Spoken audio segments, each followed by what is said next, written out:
Okay, so it is 6:05. And again, thank you everyone for joining us this evening in this virtual community outreach meeting for the 1957 Pruneridge Avenue project proposal. We have here the developers SCS Development Company. They're going to provide a PowerPoint presentation and followed by all comments. We're going to open it up to allow everybody to have their opportunity to ask questions, provide comments. And we also have the environmental consultant that is contracted by the developer, but is working for the city. That would be Patrick Callis, and he is here available for any questions that arise that are related to the environmental. And he is with David J. Powers and Associates. This is the developers meeting. My role here is to just to listen to everybody, take comments, to be able to report back to Planning Commission and City Council when this project advances forward, and just to and to be on top of what the community is interested in and what their concerns and ideas are. So that is my role. And if any clarification regarding process, etc., I certainly I will answer all those questions. So let's begin with Corey Kusich, who is the representative for SCS Development on this proposal. Fantastic. Thank you very much, Debbie. I appreciate the introduction. Let me see if I'm able to share my screen here. There we go. Click play. Are you guys able to see that on your screen? Yes. Fantastic. All righty. Good evening, everyone, and thank you for attending tonight's meeting on the proposed development located at 1957 Pruneridge Avenue in Santa Clara. My name is Corey Kusich, and I'm the applicant for this project and representative for SCS Development. I'm also joined this evening by Stephen Nee Schott, Vice President of SCS Development, and Matthew Schott, who is the Land Acquisition and Entitlement Executive at SCS Development. Additionally, as you guys are well aware, we have Debbie Fernandez, who is with the City of Santa Clara Planning Department and is the specific planner assigned to this project. And then lastly, we have Patrick Callis, represented from David J. Powers, the third-party environmental consultant working on behalf of the city and SCS Development on this project. As Debbie noted, following my presentation, all of us will be available to answer any questions or comments that you may have. And then lastly, before I begin the presentation, but most importantly, I wanted to thank all of you for attending and participating in tonight's meeting. Your involvement in this process is critical to us and the city to ensure that we create and develop the best possible project for the city and the immediate community surrounding this project. I want to specifically thank those that provided either Debbie or myself questions or comments in advance of tonight's meeting. That was very helpful for me in creating the presentation tonight, and I hope that I'm able to answer all of those questions and address those comments that you had provided during my presentation. However, if I do miss anything, as previously noted, we will have a Q&A session following this presentation. So first, who is SCS Development? SCS Development is a private residential development company headquartered in Santa Clara.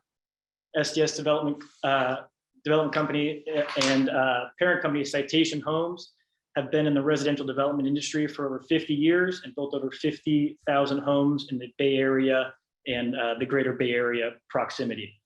Its founder, Stephen C. Schott, who the company is named after, has long ties to the city of Santa Clara. His father, Ed Schott, was actually the city's very first city engineer.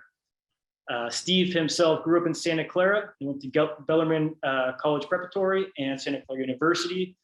And as a result of his success in this industry, he's been a major philanthropist to many organizations throughout his life, including large donations to his alma mater, Santa Clara University. Steve Schott and Matthew Schott, who are joined with me this evening, also followed in their father and grandfather's footsteps and went there as well. SCS Development Company has built many residential projects in the city of Santa Clara. Most recently, we built the Tuscany Apartments on El Camino Real and 2 separate townhome developments known as Catalina 1 and Catalina 2 on El Camino Real right around the corner from the city's offices and City Hall. Below, you'll see both of those projects. On the right side, you have Catalina 1, which was more your traditional kind of Spanish style, which is very prominent in the city of Santa Clara. And upon getting approval from the Architecture Review Board, they said, if you guys get another project in Santa Clara, we'd like to see something a little bit different. It just so happens we got the project directly next door. So we went with more of a modern farmhouse design on that project. So we purchased the property from the Episcopalian Church in the Diocese of El Camino Real on August 1st, 2022. Throughout this process, and since purchasing the property, we've been in constant contact with the church and hopes to preserve and restore as much of the building as possible, specifically the stained glass windows within the church. Our hope is that we're able to work hand in hand with the church community to preserve and restore as much of the beautiful stained glass as possible so that it can be used in other churches in the area. So getting into this specific development, from the early stages of planning this development, we had the surrounding community in mind. Typically, especially with a project of this size and its location, the highest and best use for redevelopment would be townhomes. However, with our goal of always developing the best possible project for the community, especially in Santa Clara, where our office are actually just headquartered about a half-mile away from this specific project, we knew that approximately 40 to 50 three-story townhomes would have a major impact to the surrounding community, especially the existing residents on Woodland Avenue. Therefore, we decided we're going to start from scratch, develop a new single-family home product that will minimize the impacts to the surrounding community. So these on the right side is your typical product floor plan. And again, we specifically designed this for this site with the goal of minimizing impacts and creating the most visually appealing project for the surrounding community. Below are a couple of items that we incorporated to achieve this. So the first was rear loaded garages. Placing the garages in the rear and the entrances on the front of the house created a myriad of benefits for the project and the surrounding community. First, this created the most attractive street perspective without visible garages along Pruneridge Avenue and without the need for curb cuts or driveways on Pruneridge, as all of the garages are accessed at the center of the site via one singular loop street, which will be more clearly shown on the next slide. Additionally, due to the garages and entrances being located on opposite ends, we were able to have 19 of the 22 units have 3-car garages and an additional 3 parking spaces in the driveway for a total of 6 parking spaces per unit, which is absolutely unheard of for new single-family home developments. And those 6 parking spaces per unit far exceeds the parking requirements that are required by the city of Santa Clara. And then lastly, which is better depicted on the next slide, which I will get to shortly, the rear garages allowed for this development to have only one singular loop street. So when that is compared to the existing conditions of the site, it actually reduces the amount of impervious surface area, which is great for the environment. The second thing that we did was we incorporated private courtyards instead of backyards. So with traditional housing, you have your backyard that would typically be along the property line, in this case, backing up to Pruneridge Avenue and along these existing residents on Woodland Avenue, potentially causing noise and nuisances along the existing residents' backyards. So we decided that we wanted to create private courtyards, which is shown to the right and which will be shown in further detail later in the presentation. This creates a centralized gathering space for homeowners, constraining noise and gatherings to the center of the house rather than along the property line. The only presence of people along the shared property line on the rear of the property would ostensibly be guests walking to the front yard or the front doors of the houses via a landscape pathway. And then the third thing that we did was we wanted to incorporate ADUs, accessory dwelling units. However, we decided that we wanted to locate these on the garages instead of in the backyards. We knew early on in the planning process that we wanted to incorporate these into the development, and the reason is that it allows a lot of flexibility for future homeowners. However, we also knew that we didn't want to construct, potentially a 16-foot structure 4 feet off of the rear property line, which is allowed under the city's ADU ordinance. So instead, we designed the ADUs to be located above the garage, therefore centrally located in the development rather than along the shared property line, while additionally not using any additional ground space, leaving more room for landscaping. So here, this is the site plan for the proposed development. As you can see, there are 22 single-family homes located on approximately 2.5 acres. Of the 22 single-family homes, 19 of them have ADUs located above the garages. There are beautiful landscape pathways throughout the entire development, providing access to the front doors of the homes for guests, visitors, or for the homeowners as well. At the center of the site, shown in orange, there's a bioretention area. And when paired with the raised planter bioretention areas located at the front of the houses, this will treat all of the stormwater runoff for the entire site. So no stormwater will be leaving this development once it is completed. Additionally, there are 86 new proposed trees with a minimum box size of 24 inches, many of which are 36-inch boxes that will grow to approximately 30 feet high. As you can see along the rear property line, we actually have 31 new trees being placed there. Those new trees paired with the existing trees along the property line vastly reduces the visual impact of the new development. I have specific renderings to this effect shortly in my presentation. And then lastly, before moving on, I wanted to discuss the rezoning portion of this development, as it has been brought to my attention by at least one individual in the community. So as part of this development, we will be rezoning the site from public, quasi-public, and the reason being is that the city's general plan, the superseding document for development, has a land use designation for this site as very low density residential with a maximum of 10 units per acre. So legally, the general plan must be in conformance with the zoning, but it's seen very often with bigger cities that they update the general plan, and some properties, the zoning doesn't get updated just because there are so many properties out there. So essentially, the rezoning portion of the application is more of a formality to bring the zoning into conformance with the general plan.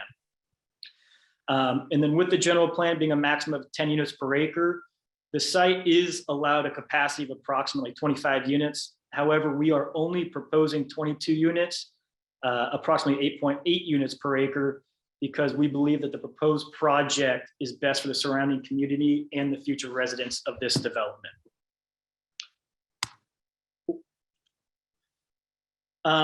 So here are a couple of architectural renderings, and you'll see those over the next couple of slides. I actually just received these this morning, hot off the press from our architects.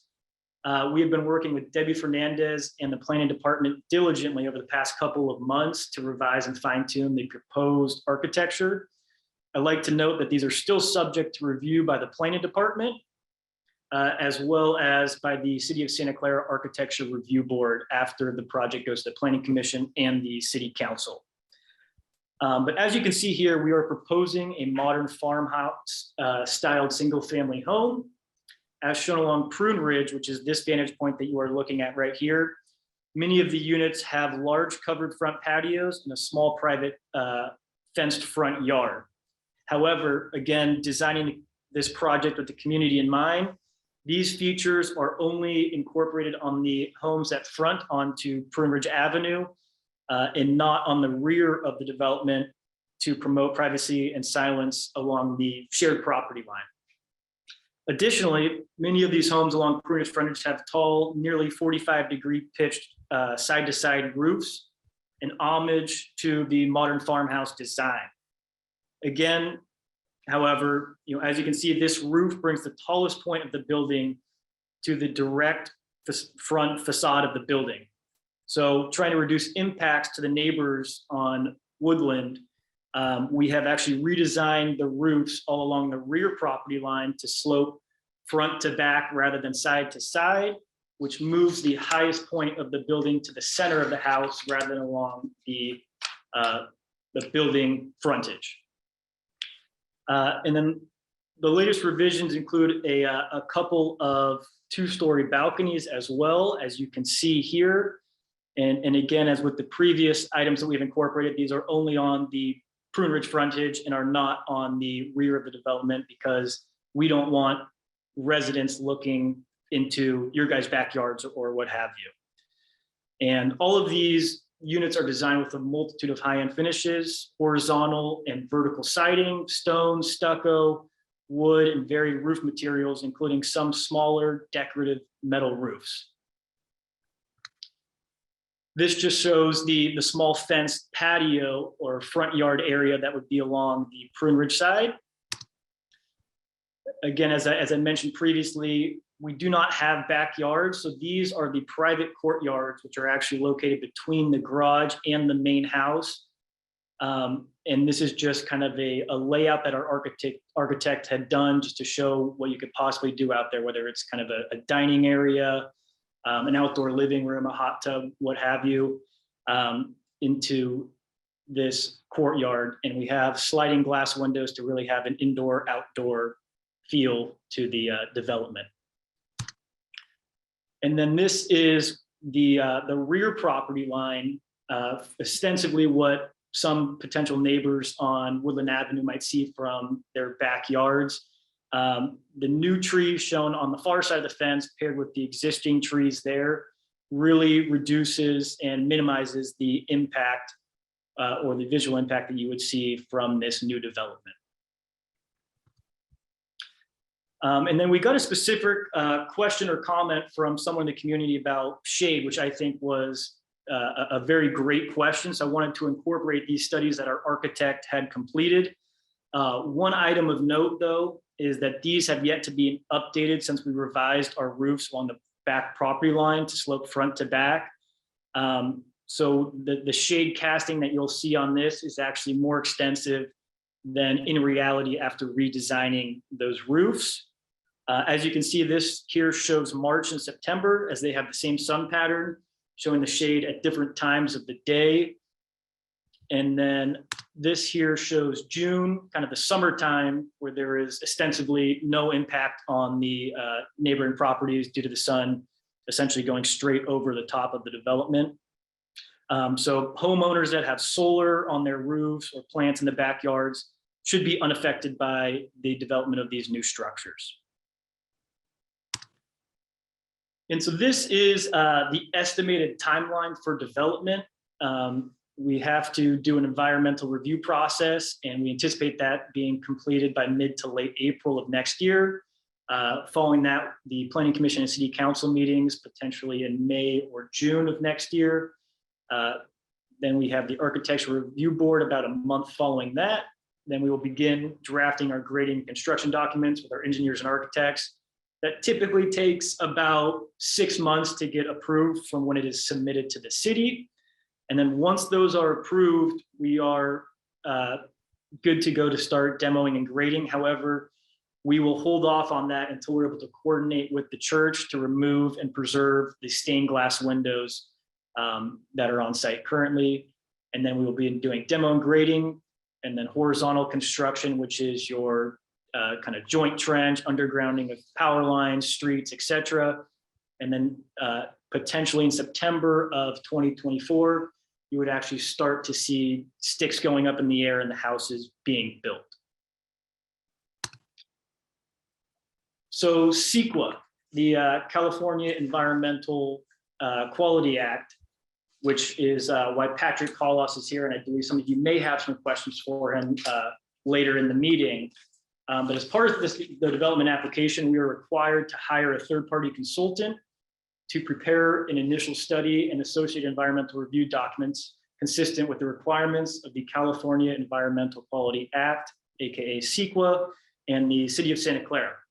David J. Powers, as previously noted, is working on behalf of the city to prepare the initial study consisting of technical studies of the following: air quality, biological resources, cultural resources, hazardous material, noise, and transportation. This process has already begun and is expected to take approximately 29 weeks.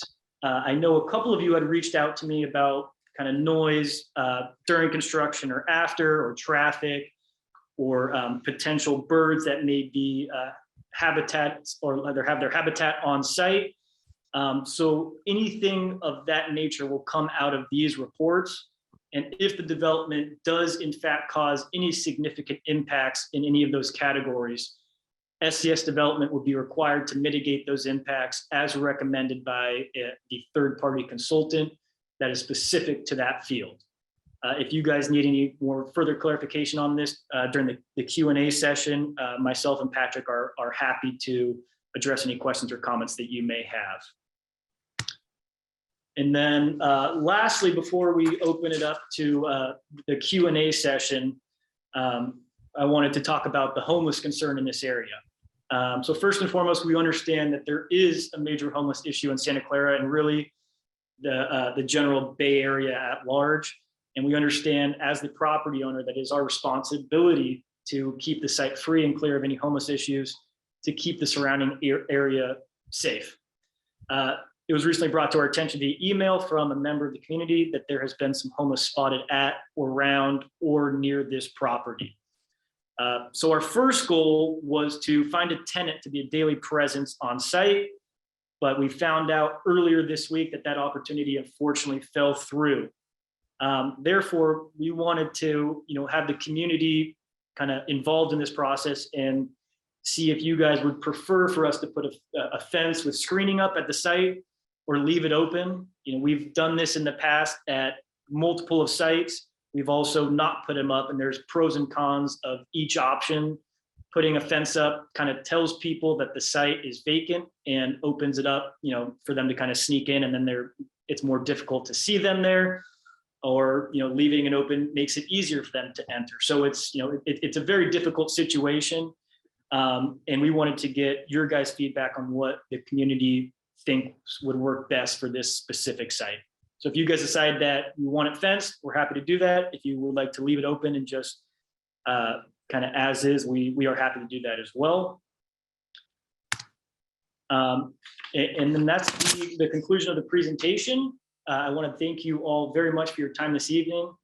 And I hope that presentation was short. I've tried to cover as much as possible, but I'd like to use the rest of tonight's meeting to hear any questions or comments that the community may have, because that's truly the reason that we're here this evening, is to hear from you guys.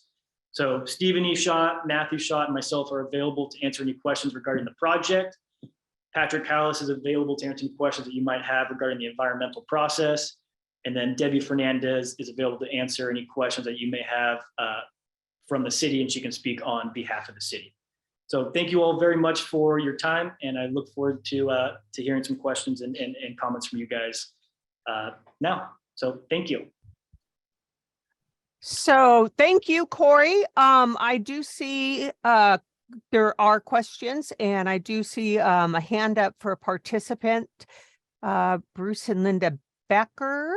Why don't I go ahead and allow them to talk, and then we'll move on to the Q&A in the written questions.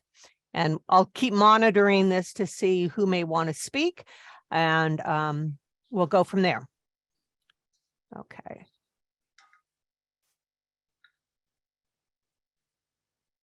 Bruce or Linda, can you?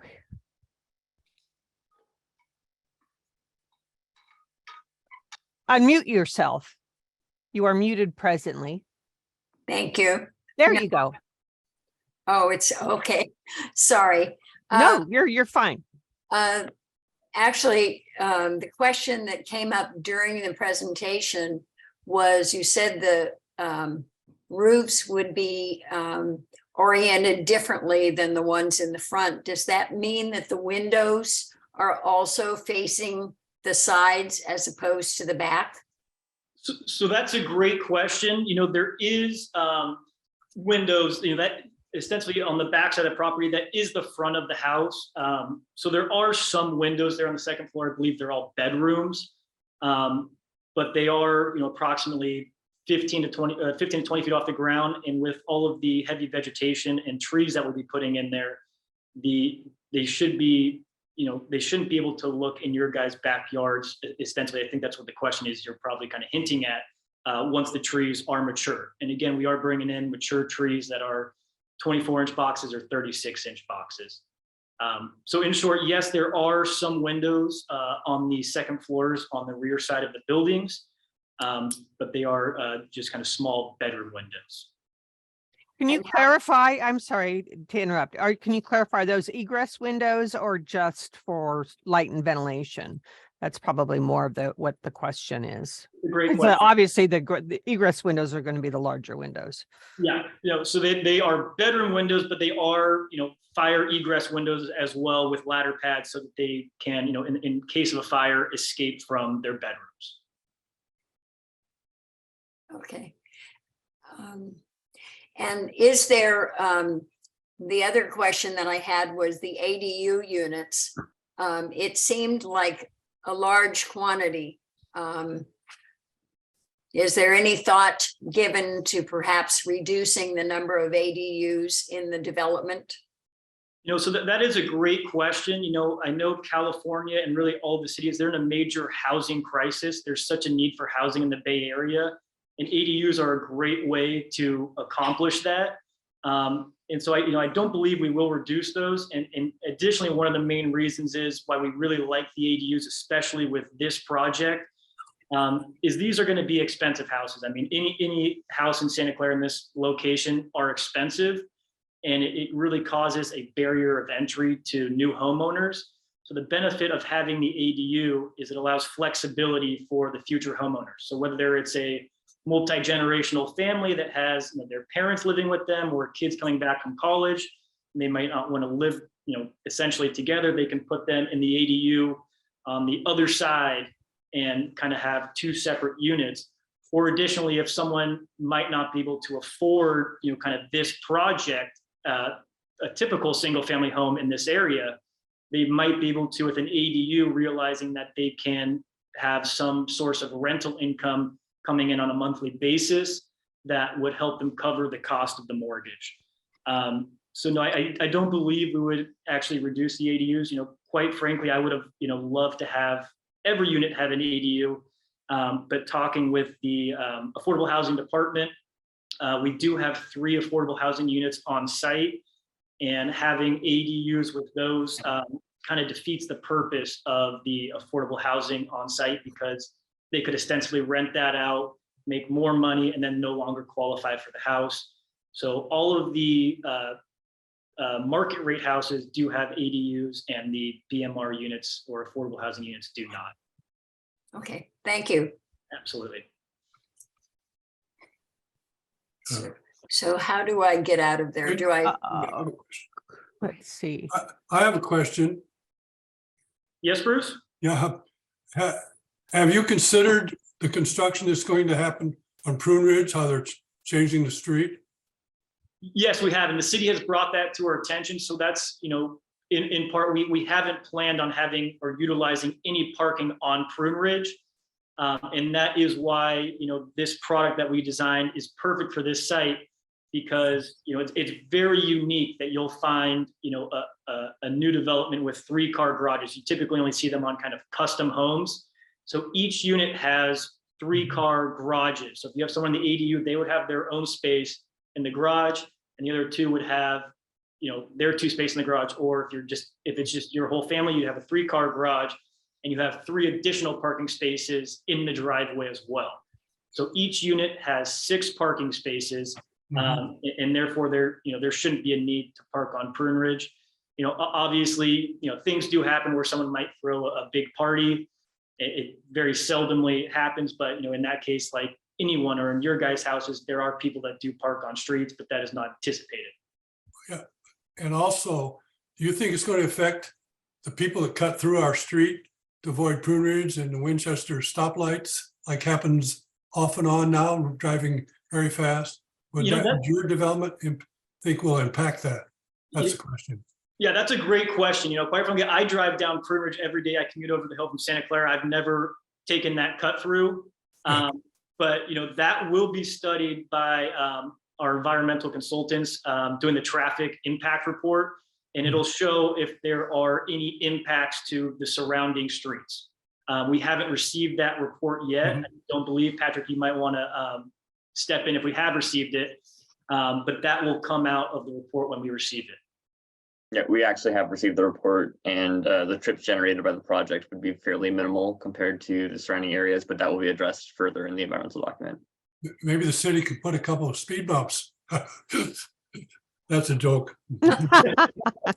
Yeah, I have a couple more just questions for information. Absolutely, go ahead. You're aware of the sewer problems by the school that runs under a house in Woodland? Yes, we are. And quite frankly, that's the only reason that we were unable to have, the tenant come on site. We were working with kind of I believe he's the rabbi for the city of Santa Clara. He runs an after school daycare, and they were planning to go out there, starting this year and being a daily presence on site, which we thought would have been perfect for, kind of just having an on-site presence, not having homeless people or anyone venture onto the site. But that is actually the reason why it fell through. They have 40 to 50 kids, and the sewer line apparently has collapsed. So the toilets back up. So they can't have 40 to 50 kids there on a daily basis without functional toilets. So we are aware of that, and we will be, I believe, abandoning that in place and then tying into the sewer on Pruneridge Avenue, which is actually the city of San Jose sewer. All the other utilities are Santa Clara. That is part of San Jose sewer. Well, I have two other questions just for information for me. Number one is the big tree kind of behind our house has several different types of hawks in it. That has to be addressed. And the question a lot of the neighbors had, what happened to the people that were buried at the one end? The markers are still there. Yeah, so I will address both of those. Number one, in regards to the birds, we will. It wasn't actually in our original scope, so I appreciate the community members bringing that to our attention, and we have actually expanded our environmental scope to include technical studies on birds, or kind of I believe what they call a raptor study, to study if there is any impacts to those birds that may be on site. So that, again, that'll come out of the report once we receive it. And then, in regards to the cremation or cremation remains, that was a very sensitive subject to us prior to purchasing the property. However, the church assured us that they have removed all of the cremations and moved them to other churches within the diocese in locations nearby. So to the best of their knowledge, everything has, all of the cremation remains have been removed from the site. And I believe that they even notified all of the remaining families of where those were moved to.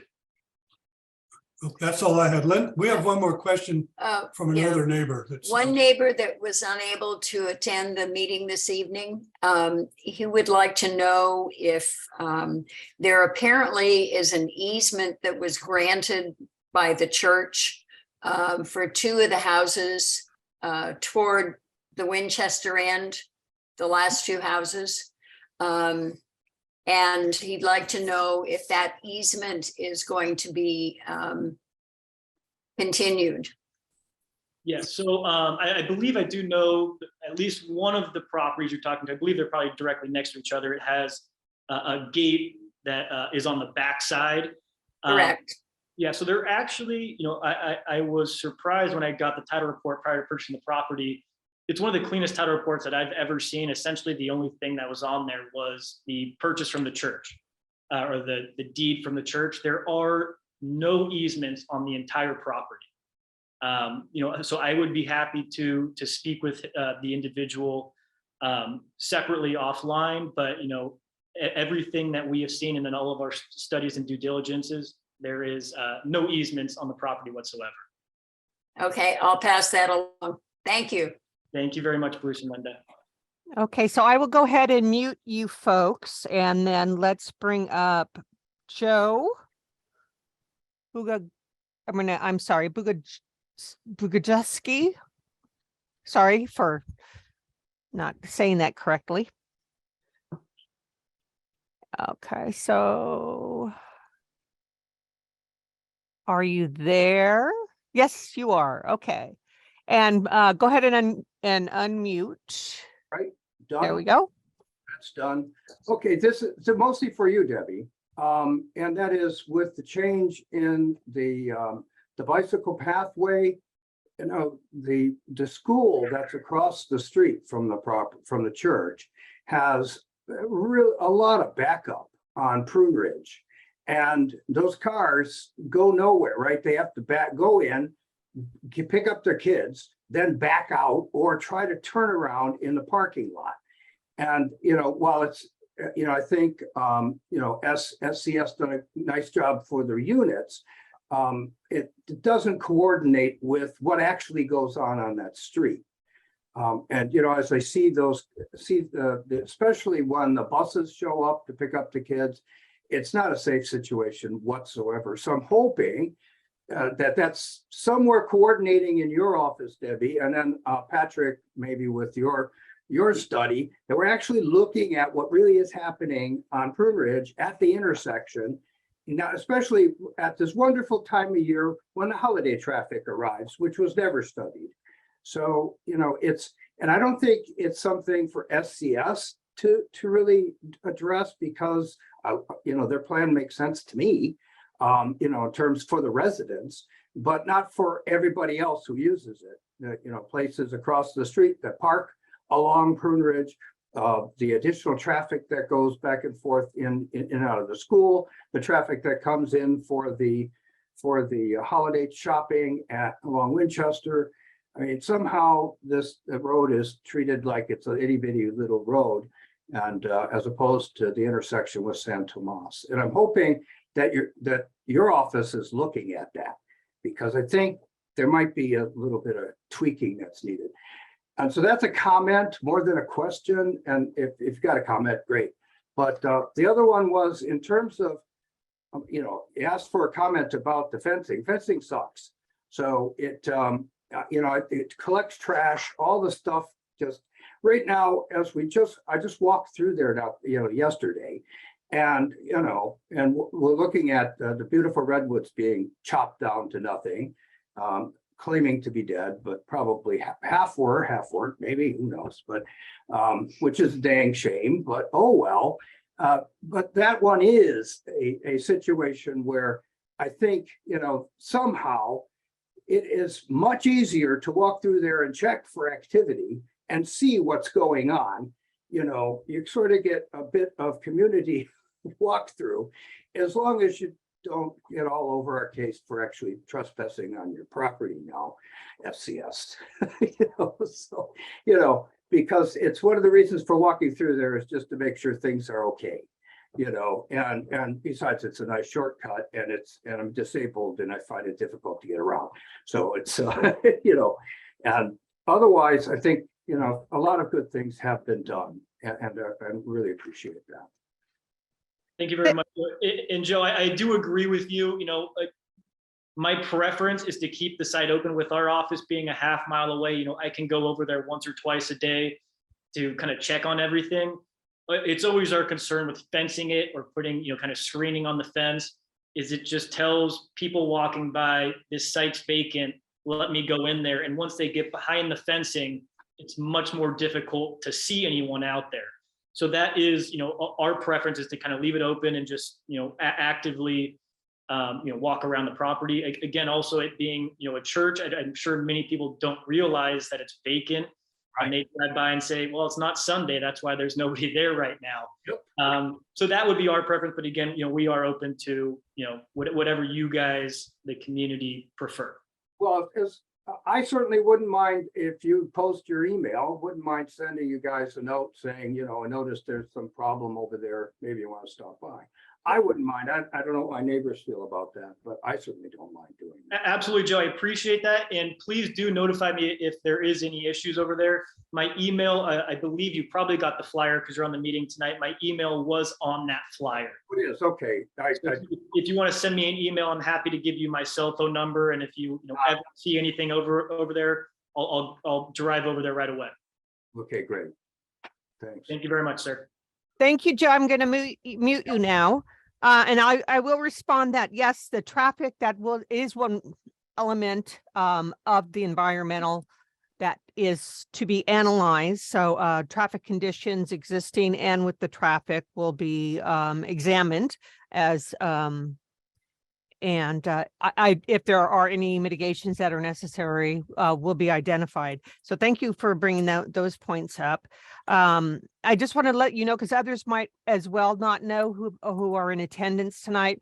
The trees, you did mention that, and I just want to clarify that SVP had to cut down some trees on the frontage. It wasn't SCS Development who is responsible for cutting those trees. It was Silicon Valley Power, and that was to protect the overhead lines. So yeah, I was informed of that. They actually called me on that to let me know that they had to go out there and cut those trees. So that it was for line safety. So just want to give you that 411 on that. Andre, you were next, so I'm going to bring you up.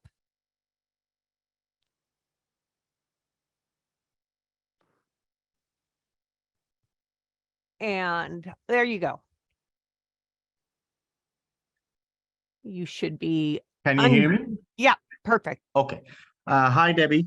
My name is Andre, and I'm a dentist next door to you guys. And I wanted to ask a question about the homeless problem. So we have 3 dental offices next door, and in the past few months, we've had 3 or 4 break-ins by homeless people. And I don't think putting up a fence is a good idea. But if you guys are open to the idea of hiring a patrol person that could maybe drive by at nighttime, especially on the weekends, and patrol the area, that would be greatly appreciated, because even before you guys took over the property, the homeless would meander around the church, and then it kind of spills over to both sides of the church property. And Andre, just to clarify, I just out of curiosity and just to look into it, you said most of the break-ins or the break-ins that you've had, those are typically on weekends only? Usually, yes. So all of the break-ins have happened over the weekend. So it's sort of like, and I've installed cameras kind of facing your property and the front street. And I see them from time to time. They come and they use our water that we use for irrigation to like wash their, things, and they defecate in our front offices, and they, if there's anything left open, they rummage through it and whatnot. It's usually on the weekends though. So if you guys are open to the idea of having a patrol person kind of just drive around, and I've brought this up with the Santa Clara Police Department, but they're not staffed enough to do it. That would, I think, would reduce the homeless issue. Plus, when you guys have your equipment, I'm sure they're going to have break-ins for your stuff to, steal things and things of that nature. Yeah, I appreciate you bringing that to our attention. I wasn't aware that you guys have had any issue with break-ins. That is certainly something that we will, look into and take into consideration. And I would appreciate if you could, maybe reach out to me offline via email. Sure. So that we can maybe, coordinate or kind of discuss further. Sure. And then I have one more question. When you guys start to build the homes, as far as noise mitigation goes, I've never lived next to a construction zone, but what does it entail? I mean, you really can't muffle hammers and nail guns and, construction crew. But I have an office right next door to you guys, and literally that fence that you guys are talking about is backing up into the parking structure that's right now shared between the both of us. When you say noise mitigation, what are you guys talking about? Can you guys give me some examples? Yeah, that's a great question, and I'm going to pass that one over to Patrick. Okay. Before he does answer that, there are noise mitigation measures we have to follow in certain things. But, at the end of the day, it is construction. There is, unfortunately going to be noise. We're only able to work within a certain time frame. Unfortunately, you being a dentist, it's probably the same time frame that, Exactly. Yes. most of your clients coming in. But I will have Patrick address that question. Okay. Yeah, so we do analyze the noise impacts of construction. The analysis will include impacts to the nearest sources or nearest receivers, so like commercial uses and the residences around the area. And they'll include the attenuation, so like the reduction of noise from interiors and any sort of buildings in between you and the construction noise. And if they do identify any significant impacts, they recommend noise mitigation. But in addition, we will be following the city guidelines for construction, and that usually will cover things. But yeah, there will be mitigation measures recommended by professionals in the noise field. We haven't received that report yet, though. So. Okay. All right, that's it for me. Thank you, Andre. I'm going to mute you now and bring up Celestial.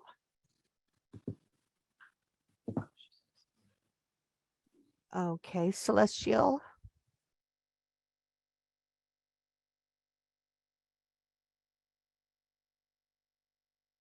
And Can you hear us?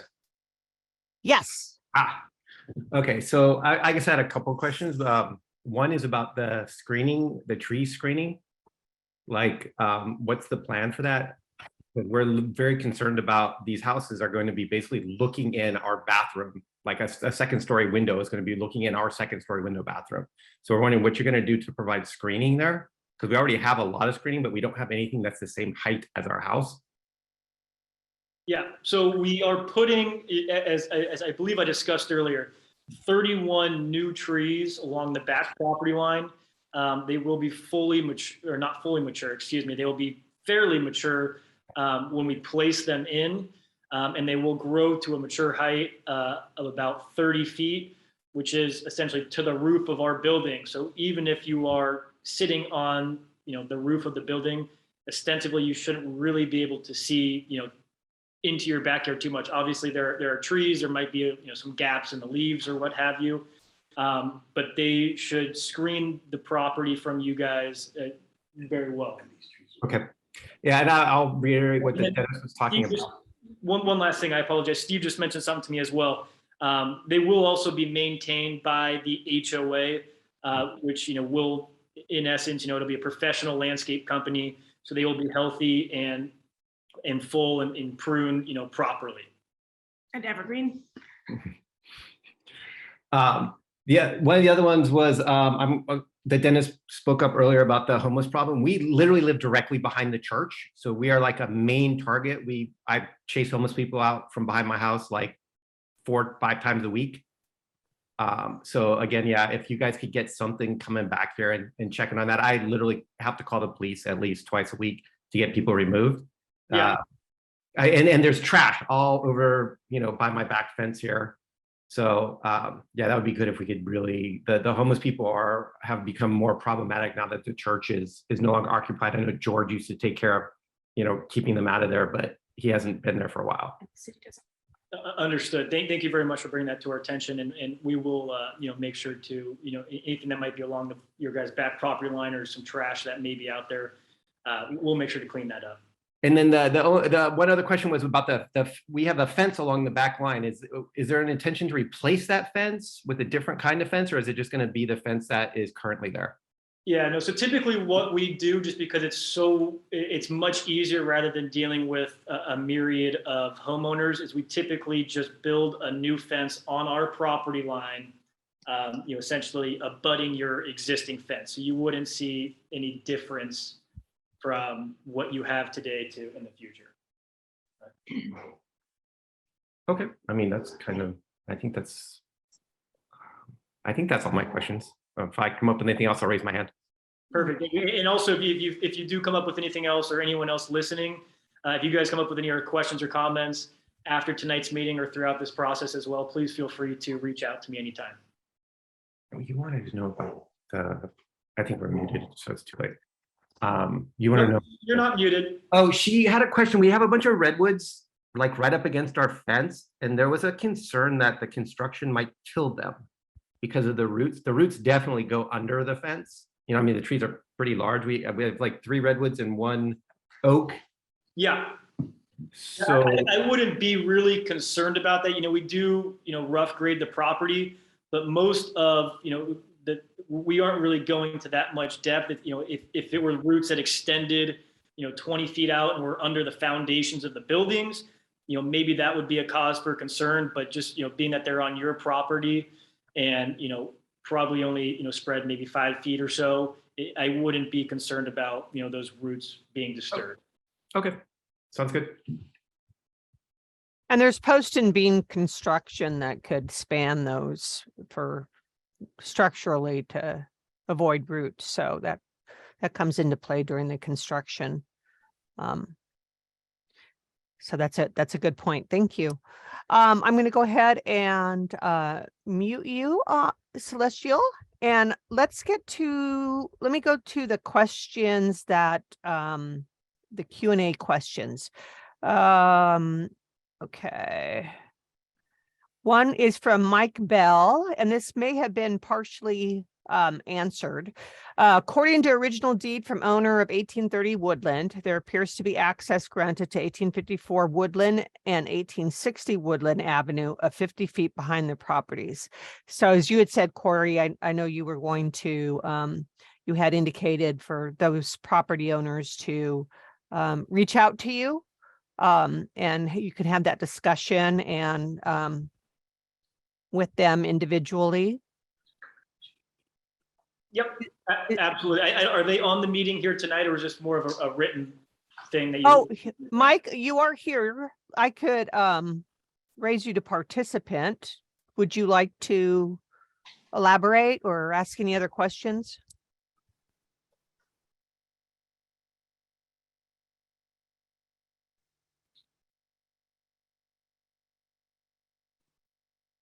I don't. Are you there? Yes, we can hear you. Okay. The owner was Don Tower of 1830 Woodland. And he had, on his original deed of trust, he was the original owner. He built his house on Woodland. And on his deed, it goes to 1854 and 1860. It shows a map up to that point. And behind 1860 and 1854, there are 2 access drawn into the map of 50 feet away from the backyards. There are 2 plots. So Yeah, when you say they're on the map, is it like a parcel map and it shows like a hashed or dotted line? it's a parcel map that, yes. Yeah, so that's a great question. That was something that we, had to take a really deep dive into before purchasing the property. Obviously because, I believe it was back in the 50s. So, what we were able to, find out, or actually not really even us, the title company who was able to dive through all of these old records. So what happened was essentially there was a development for all of the houses on Woodland back in approximately the 50s. Right. And for whatever reason, they had 2 lots that were going to go further or deeper than all of the other lots. I don't know what the reason was behind that. And then after, they were processing it and they said, we don't want to do that. And they ended up changing those backyard lots to essentially match, those of all the other existing neighbors to have it be kind of a straight line. And they created 2 other lots, which are those 2 dash lots that you kind of see on the church parcel. Right. They actually sold those to the church back in, I want to say, I'd have to look back at the records, but I believe it was 1954. So about 60 to 70 years ago. And that formed essentially this approximately 2.5 acre parcel. Okay. So it was never, an easement. It ostensibly was envisioned to be part of that property. And then the developer changed those lots and sold it to the church. It was never an easement. It was never, Okay. yeah. All So, right, yeah, it took us, a couple of weeks, and I'm sure our title company digging through, piles and piles of records, but they were able to kind of track it down and kind of clarify for us because we weren't, if that was in fact kind of an easement, we probably wouldn't have purchased the property. okay. All right, thank you. Yep. Thank you very much, Mike. I appreciate your comment. Okay, and then Fan has a question, why there's no shade analysis for December when need the sun most? I think your illustration did have December, March. Is that correct? Although it will be updated, as you said, to reflect yeah. the new roof lines Yep. for So, the rear units. yeah, that's a great question. I'm not sure who that was coming from, but I actually realized that this morning as I was adding those into the presentation, because Debbie forwarded me a comment from one of the community neighbors, regarding kind of shade and solar and whatnot. And for whatever reason, our architect had done, March, June, and October. And for whatever reason, those were the three that they had kind of run on their program. For whatever reason, there was not a December or January one. So I will make sure that when we, revise those and incorporate the new roof lines on the rear of the property, to incorporate a fourth kind of shade study. So it essentially covers all 4 seasons, and that will be resubmitted to the city with our next submittal. Thank you for that clarification, Corey. I misstated. I had assumed it was December, but as you say, it was October. So there were 3 of them, and I don't know why there was a winter one, not omitted. They just didn't run it. So I will make sure that is included when we resubmit. And Fan, you could always reach out to me as we will continue to, the city, me, will continue to update the project webpage. So I will post that information when it becomes available with their next submittal. So that would be something that you would be able to view on the city's website, or give me a call to check on the status of the plans, or any questions you might have. Okay. Next is, since these are single family homes without yards, can you add a park playground into the design? Yeah, unfortunately, we just don't have room for kind of a park or playground. We have a large bioretention area and then kind of the pathways throughout, but there isn't room for a park. Typically when we do that, and I believe it's actually a requirement of the city, is when it's usually 50 units or larger, you have to do something on site. And that's, typically with townhomes where they have literally no private yard at all. So you do kind of an amenity on site, being that there's only 22 single family homes, and the majority of them, or about half of them, have kind of a nice front yard fenced area. And then also kind of their centralized courtyard areas. We believe that the residents, have ample space on site. And again, that's, it's just we believe it's a marketable product. If we, thought that, adding a park would make it more attractive to prospective buyers or the community, we would probably do so. But being that it's a single family home and they have ample space, we have decided not to do that. Alrighty, thank you. I realize that Fan, I see your hand, and so you probably had a follow-up question. So I'm going to bring you forward so you can go ahead, and if you want to ask another question or.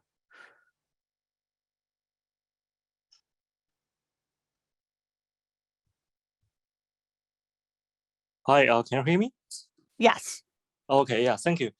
So I do have like 2 questions. One is that like why the zoning is changed. Like I think the previous zoning is like B, which is low density, and then it's like all in a sudden like it's changed to like high density community. My question is what kind of hearing process was it, and then why it have such change without any input from the resident like around? Because we purchased like the properties nearby, we thought, okay, this is like a more low density area.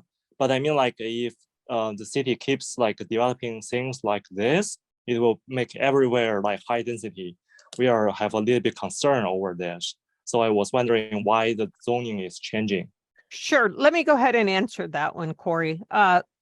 The existing zoning designation is B, and churches, that allows what's existing on this property, a church.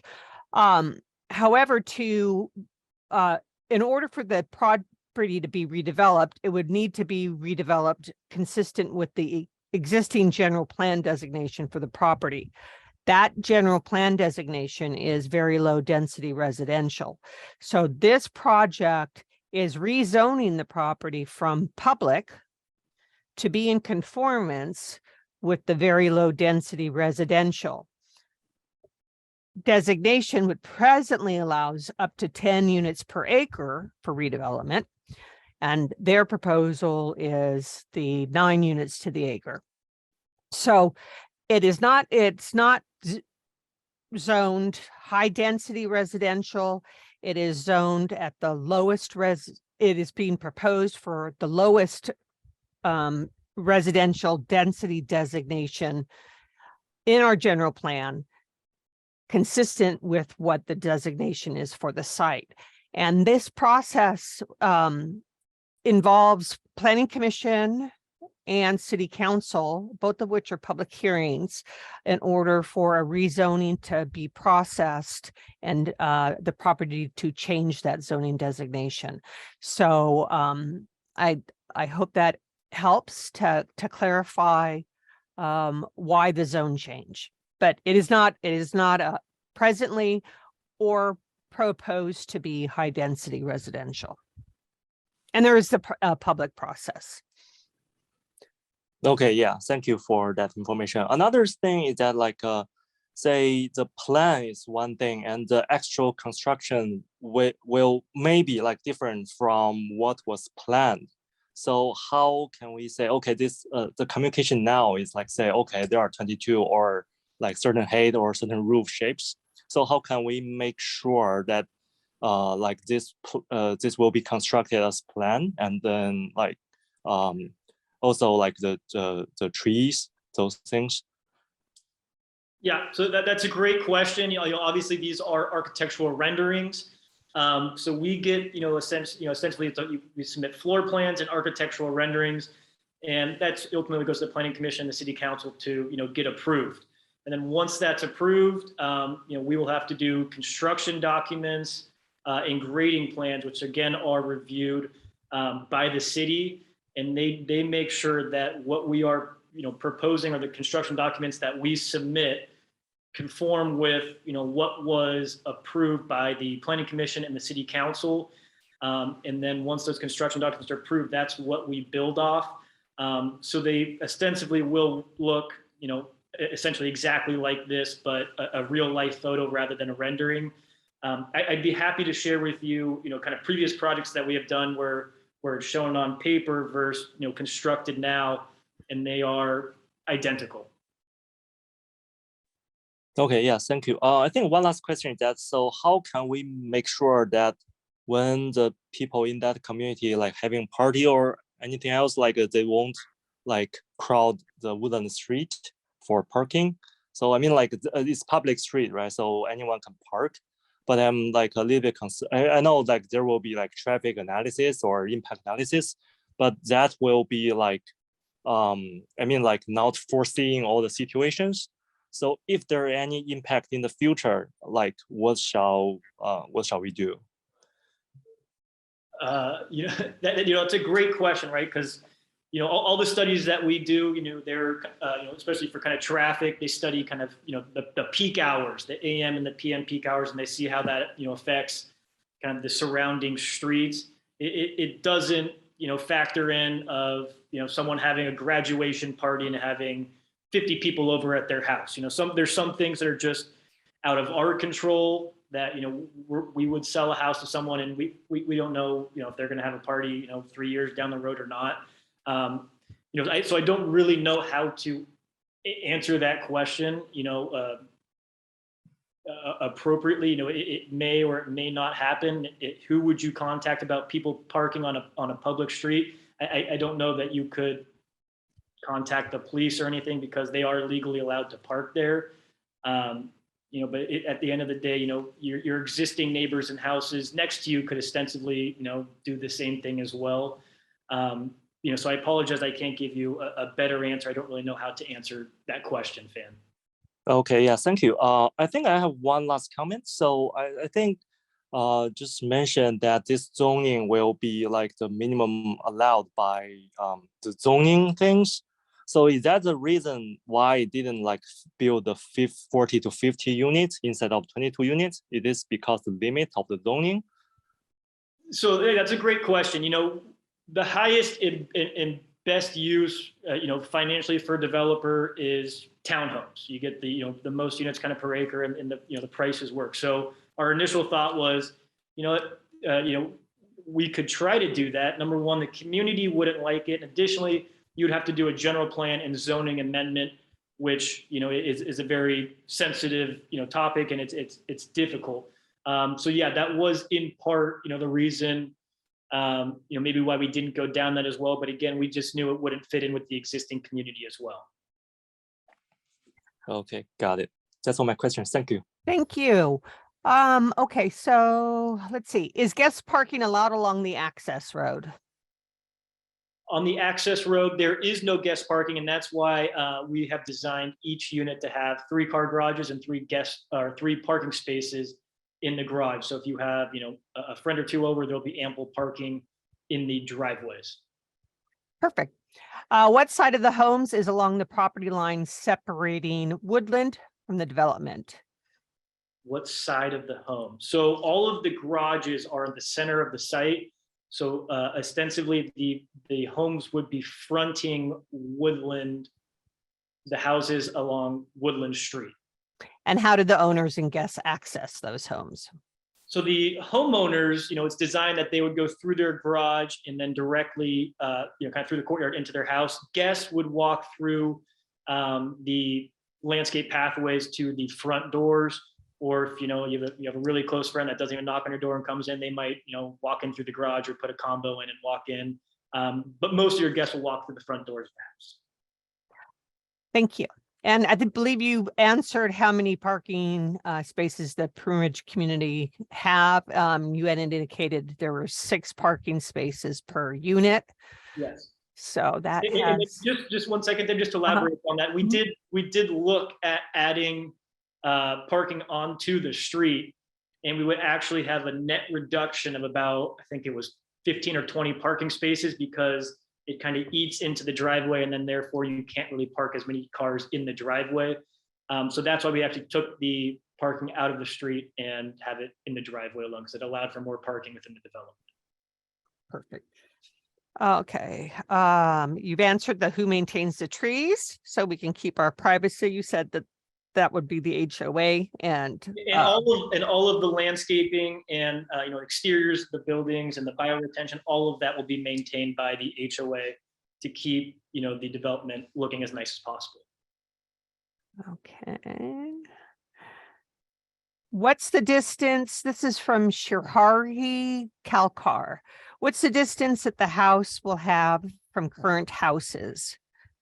I'm concerned about privacy of my backyard with the whole community looking down on us. Yeah, so the distance between current houses, that probably varies depending on which house you have and how far it goes back into the property. But what we have proposed is on the rear side, I believe that's probably what this person is asking about, is a 17-foot setback from the first floor and approximately a 15-foot setback from the second floor.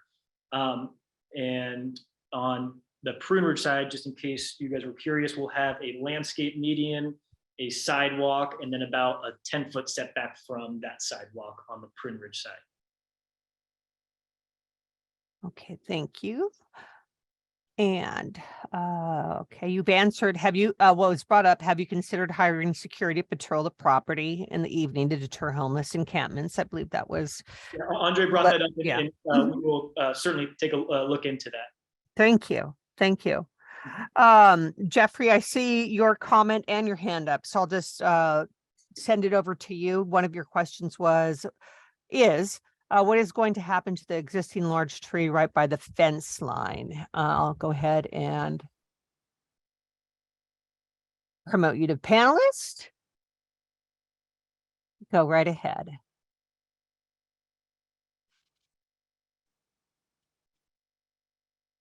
You've actually unmuted me. This is Celestial. Oh my goodness, I'm sorry. I had a question about the cedar tree, which was kind of the same question, the existing cedar tree. I don't know if it was addressed before we logged on. But yeah, the large existing trees on the property, is there a plan to maintain any of those, or are they all slated to go? So great question. So we have about 50 trees on site. Actually, now we only have 47 trees on site because Silicon Valley Power needed to remove 3 of those trees. Unfortunately, with a development like this, most, if not all, of the trees are removed, and we are required to mitigate those per the city requirements, which is typically, I think Santa Clara, it's a 2-to-1 replacement ratio. However, we did get the arborist report, and I think it was only 12 of the trees are, essentially kind of under the city's tree protective ordinance. And then of those 12, only 3 of the trees were in good condition. So many of the trees out there have been neglected for years. They're dead, and rotting. There are a couple of healthy trees out there, but unfortunately, I believe the vast majority of the trees will be removed, but replaced with 86 new trees. That will be something that we'll be examining through the development review process. Correct. And then Proper mitigation for the size and health of the trees. Correct. Okay, so I do have, can you guys hear me? Yes, we can, Jeffrey. All right, so you mentioned about putting up fences behind our fences, right? So, and then you will have bushes in between the fences. Who's going to be maintaining those, and are they going to be accessible? Yeah, so I apologize if I misspoke. No, so there's no bushes in between the fences. So you'll have your existing fence here on the property line. We're going to put a new fence a centimeter away from it. There will be nothing in between it. And would that fence be higher than the existing fence? I would have to go out there. I'm not sure. Typically I think we do 6 foot or 8 foot fence. What we would probably do is look at the existing conditions out there and try to match what is existing. If however, one neighbor has a 6 foot fence and one has a 10-foot fence, there might be, some sort of gap, but we will try to match what is existing out there so that you wouldn't be seeing anything new ostensibly in your backyard. Thank you. Okay, I'm going to go ahead and let's see. Okay, no fence. We have a comment. Agree, no fencing, leave open. When I'm not mentioning somebody's name is because they haven't provided their name. So, no case. Okay, from Pravat Kenny. What's the distance of feet from the property line to the new structure that'd be erected? I think you just kind of went over that, Corey. That'll depend on the location of those structures from the rear property lines. Go ahead. 15 feet. Okay. What is the height of screen trees at the time of planting? How much time will they need to provide privacy? That's a great question. They're 24-inch boxes. If I had to imagine, they'd probably be 15 to 16 feet tall as we buy them and then grow, a foot a year, but I'm not an arborist. I don't know those answers. If whoever asked that question, if you want to reach out to me directly, I can pass it along to my arborist so I can get you the correct information back to you as soon as possible. Okay. When is construction planned to begin, and when do you expect to be finished? Yeah, so in the presentation, in case maybe you jumped in late, there was a development timeline on there.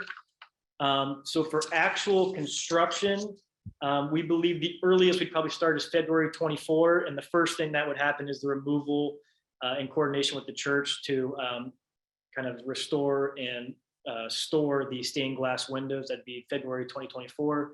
Demo and grading starting shortly thereafter. Following the demo and grading, you do horizontal improvements, kind of putting your streets, utilities, undergrounding of the power lines in. And then you should expect, probably around September type timeframe of 2024 to actually see kind of the wood sticks start going up in the air and seeing what we call vertical construction. Okay, thank you for that. Next question. Have there been any conversations with the owner and tenants of the Cedar Tree Shopping Center, specifically related to overflow residential parking? We have not spoken with them yet. That is, a good idea. Again, we don't anticipate any overflow parking with 6 parking spaces per unit. But it is a good idea. And I will certainly reach out to them. My favorite sushi restaurant, Yuki, is there. And I go there all the time. The owner is awesome. But it's a great idea. I will reach out to them to discuss. But again, we don't anticipate any overflow parking with 6 parking spaces per unit.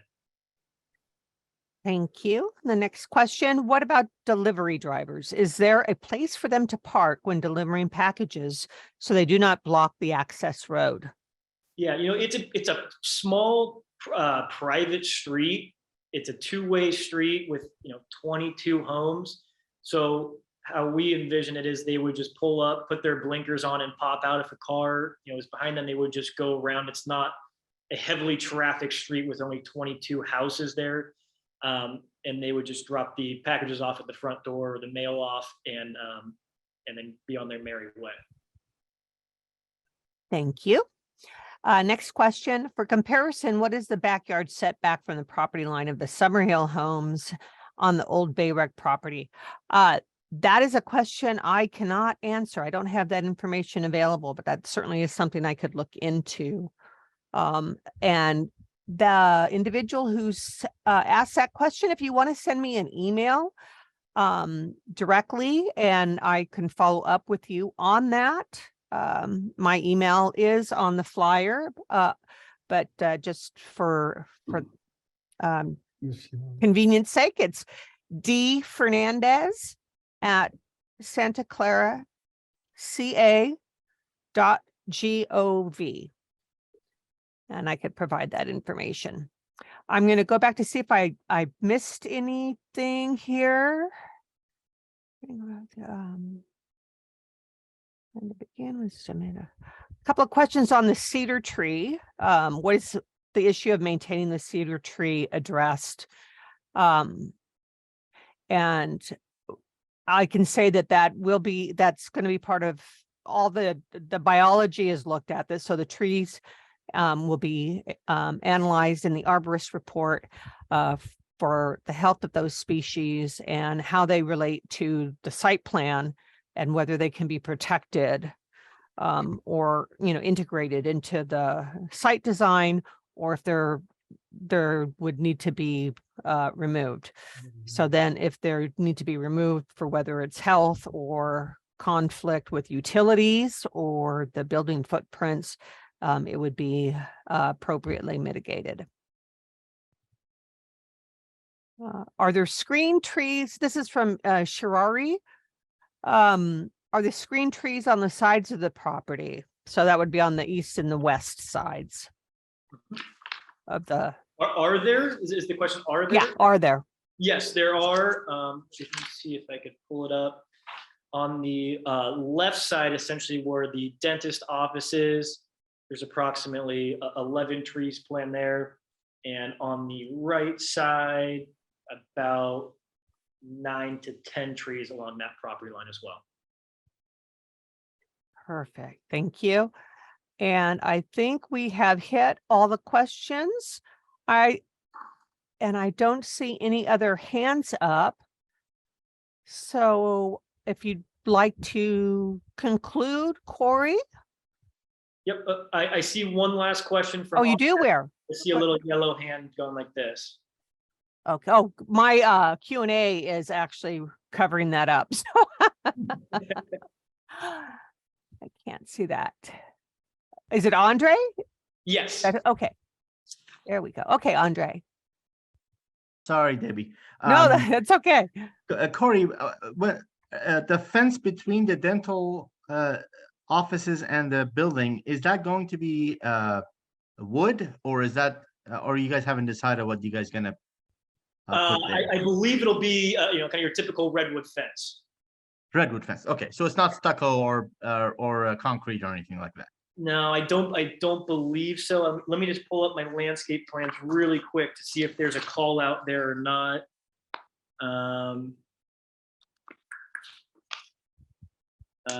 Yeah, it looks like you're just typical 6 foot. 6 foot. Okay. Redwood fence. Okay. Thank you very much. Yep, absolutely. Well, before you, I just want to say thank you, everybody who's participated, had questions, shared their comments and concerns. Really appreciate that, and we'll appreciate your continued interest in the process, and any questions you'd like to convey. Certainly shoot them off to me or to Corey. You have both of our contacts, and future meetings will be noticed, so you will be apprised of those as they come forward. There is, as part of the environmental analysis, you will receive a notice of availability of this document. We send it out when it's ready for circulation, which is a couple of months out from now. It will be you will receive that notice, and there's a 30-day review period of the document, and comments are to be submitted during that period, and then we respond to those comments, and those are made part of the overall CEQA document, and we'll go to the Planning Commission and to the City Council for their information and consideration, and to determine the adequacy of the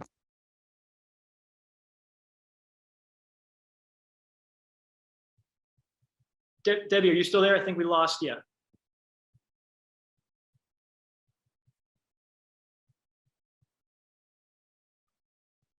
Hello?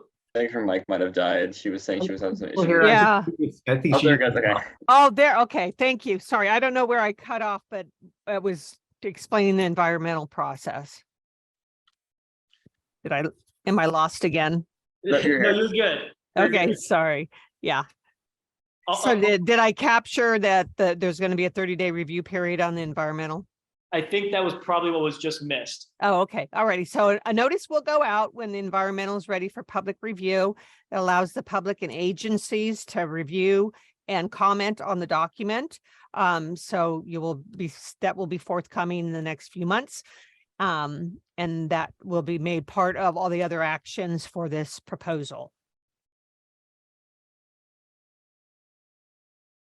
And again, thank you very much. Perfect. Thank you so much, Debbie and Patrick, and especially thank you all to the community members that jumped on the meeting tonight. That's truly why we're here this evening. I appreciate all of your great questions and comments.